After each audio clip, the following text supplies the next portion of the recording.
La última clase, Alphonse Daudet. A veces, una lección no enseña gramática. Enseña pérdida, pertenencia, despedida. Hoy, en Bitácora, entramos en una escuela alsaciana, donde un niño y su maestro comparten algo más que un aula. Una lengua. Un país que se va en silencio. Y una tiza que no quiere escribir el final. Esta no es una historia escolar. Es una última oportunidad para nombrar lo propio antes del silencio. Aquella mañana me había retrasado más de la cuenta en ir a la escuela, y me temía una buena reprimenda, porque, además, el señor Hamel nos había anunciado que preguntaría los participios, y yo no sabía ni una jota. No me faltaron ganas de hacer novillos y largarme a través de los campos. Hacía un tiempo tan hermoso, tan claro. Se oía a los mirlos silbar en la linde del bosque, y en el prado Ripper, tras el aserradero, a los prusianos que hacían el ejercicio.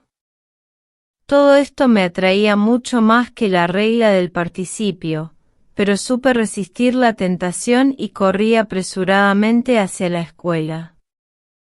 Al pasar por delante de la alcaldía vi una porción de gente parada frente al tablón de anuncios.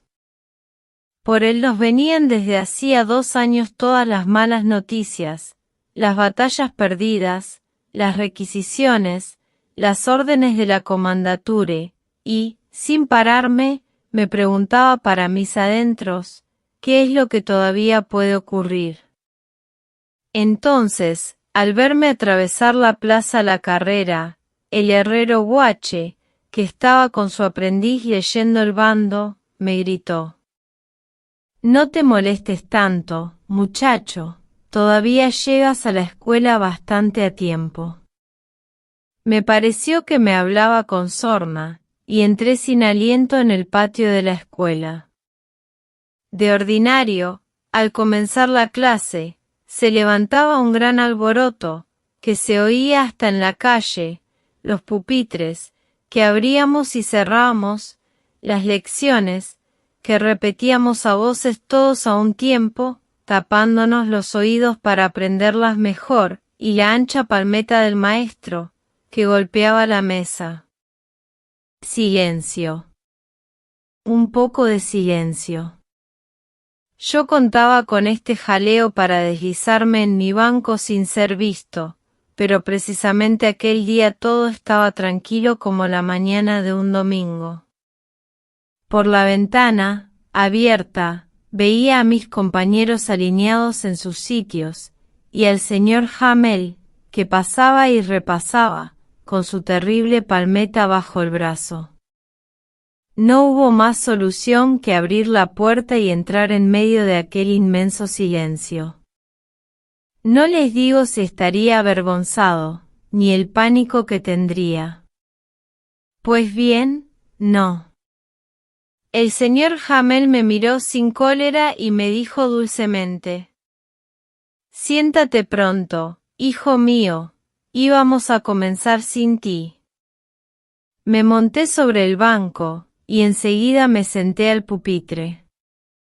Fue entonces cuando, algo recobrado de mi pavor, eché de ver que el maestro se había puesto su hermosa levita verde, su chorrera rizada y el gorro bordado de seda negra, que sólo sacaba los días de inspección o de distribución de premios.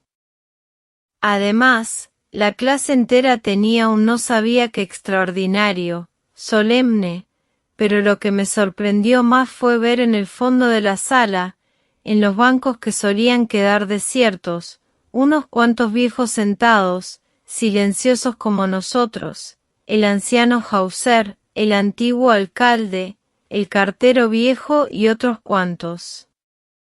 Todos ellos parecían tristes, y Hauser había llevado un silabario, roído por los bordes, que sostenía en las rodillas abierto, con las gruesas gafas entre las páginas.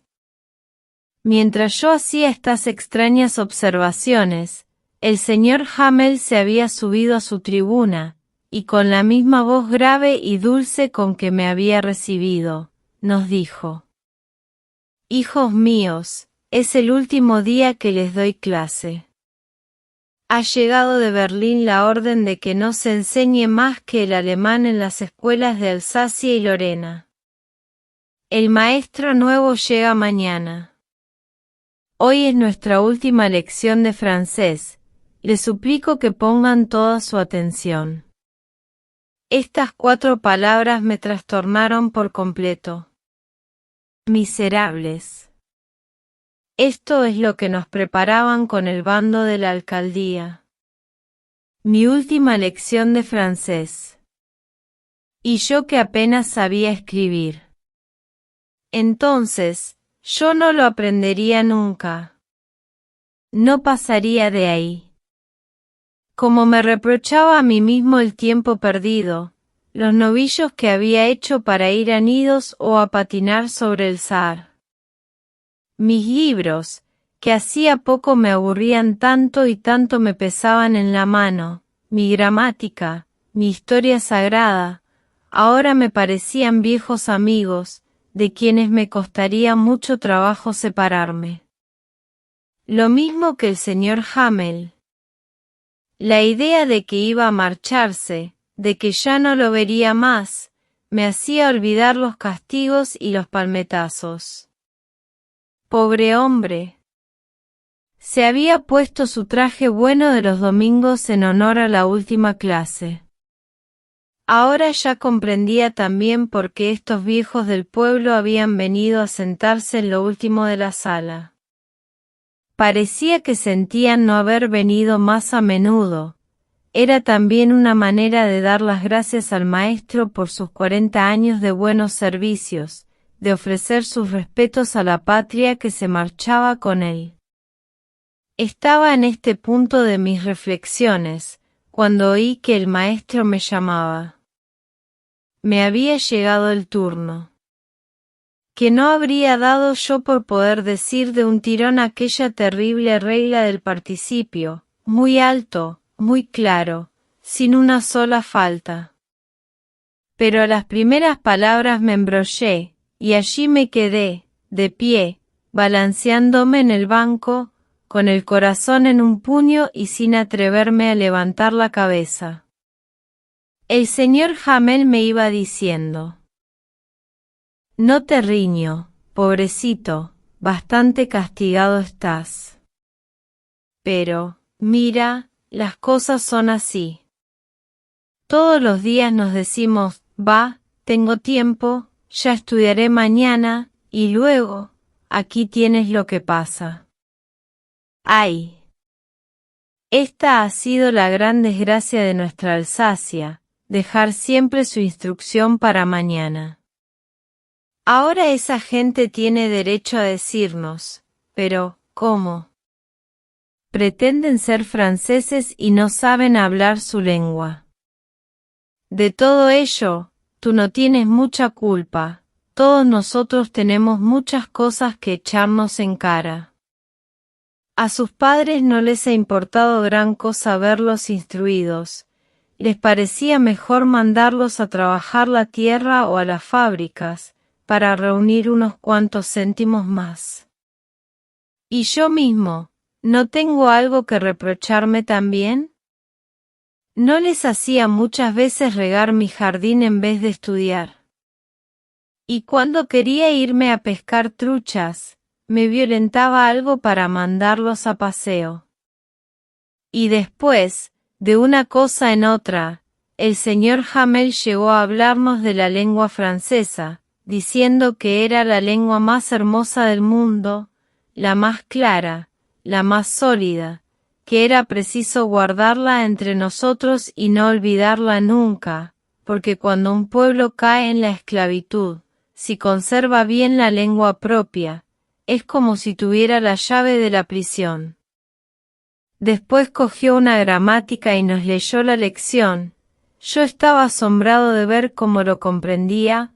Todo lo que decía me pareció fácil, facilísimo.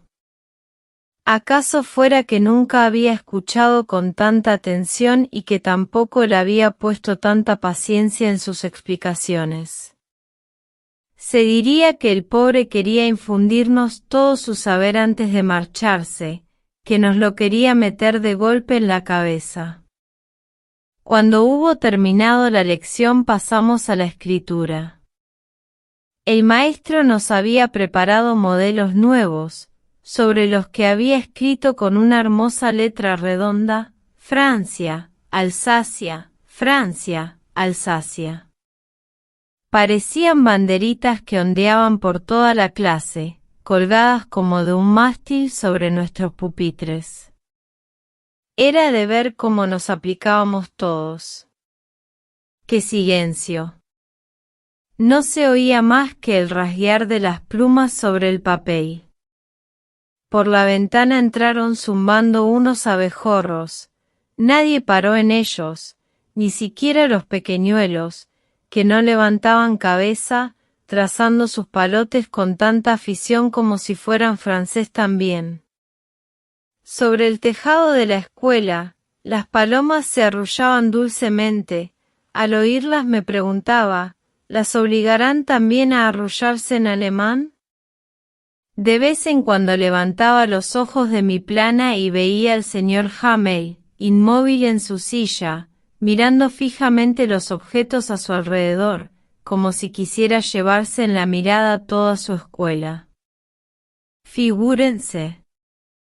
Desde hacía 40 años estaba allí, en el mismo sitio, con el patio enfrente y la clase siempre parecida, solo los bancos, los pupitres, se habían lustrado, bruñidos por el uso, los nogales del patio habían crecido, y la enredadera, plantada por su mano, festoneaba las ventanas y subía hasta las tejas. Qué tortura debía ser para aquel pobre hombre dejar todas estas cosas y oír a su hermana, que trajinaba en el piso de encima haciendo las maletas. Porque debían partir al día siguiente, irse de su tierra para siempre. Sin embargo, aún tuvo ánimos para darnos la clase de cabo a rabo. Después de la escritura dimos la lección de historia. Más tarde, los más pequeños cantaron juntos el bea, bi, bo, bu. Allá en lo último de la sala, el viejo Hauser se había puesto los espejuelos, y, con la cartilla abierta, deletreaba a coro con ellos. Se veía que también él se aplicaba, su voz temblaba de emoción y era tan gracioso oírlo, que teníamos ganas de reír y llorar a la vez. ¡Ay! Siempre me acordaré de esta última clase. En esto, el reloj de la iglesia dio las 12, después, sonó el Ángelus. En el mismo momento, los sonidos de las trompetas de los prusianos, que volvían de la instrucción, estallaron bajo las ventanas. El señor Hamel se levantó de su asiento completamente demudado. Nunca me había parecido tan grande. «Hijos míos», dijo, «hijos míos». Yo. Pero algo lo ahogaba, y no pudo terminar la frase. Entonces se volvió hacia la pizarra, cogió la tiza, y calcando con todas sus fuerzas, escribió en trazos tan gruesos como pudo. «Viva Francia». Y allí se quedó, la cabeza apoyada contra la pared. Y, sin hablar, nos hacía con la mano señas que querían decir: «Se ha acabado. Salgan». Fin.